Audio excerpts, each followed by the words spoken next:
So how did the apple fall so far from the tree? How did you try to burn this place down? A lot of people, they want to know was I don't want to say that, but adopted, no. Why did I burn it down? I had a lot of deep resentment and.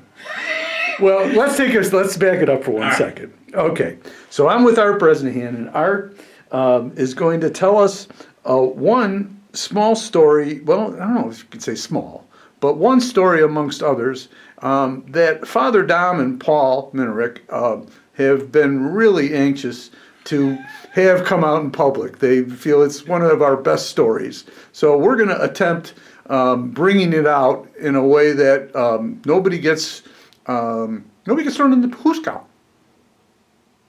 That's good. Statutes run. Well, and Art is an attorney, so henceforth the reference of being legal.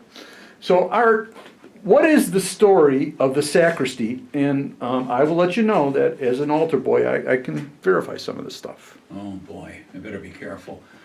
Well, I'm going to take the Fifth Amendment. I'm out of here. No, the real story is this. I was at Quigley. I think it was my junior year. Not 100% sure of that exact year, but we served Mass, 6 o'clock Mass, 6:30 Mass every day.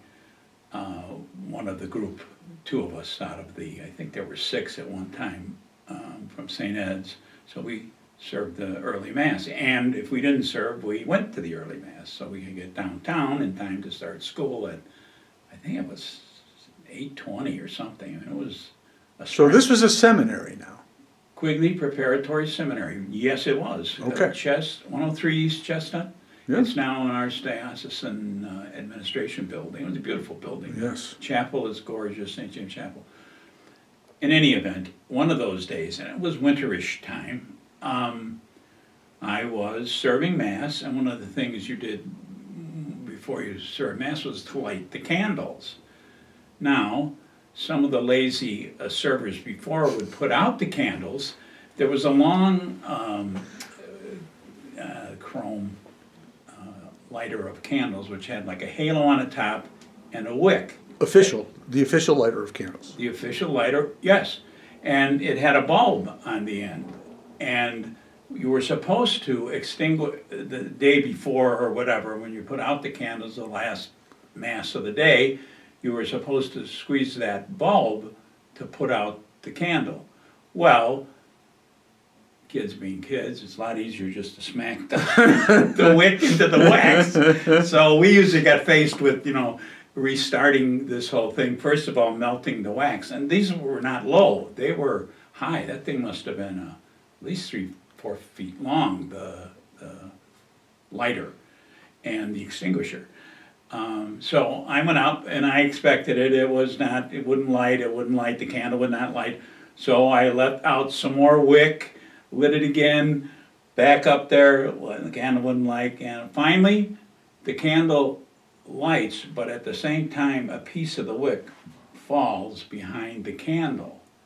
And it falls behind the candle, and almost immediately, the curtain that was behind, goes up. And I mean, I was actually stunned, having been a minor arsonist. I was thinking I was a scout, so I knew all about it. But anyway, I was stunned at how fast it went out. I'm looking, and I'm thinking, I wasn't even concerned about it. I mean, it hit the top of the altar, which I think was wood, but it was only a small little piece.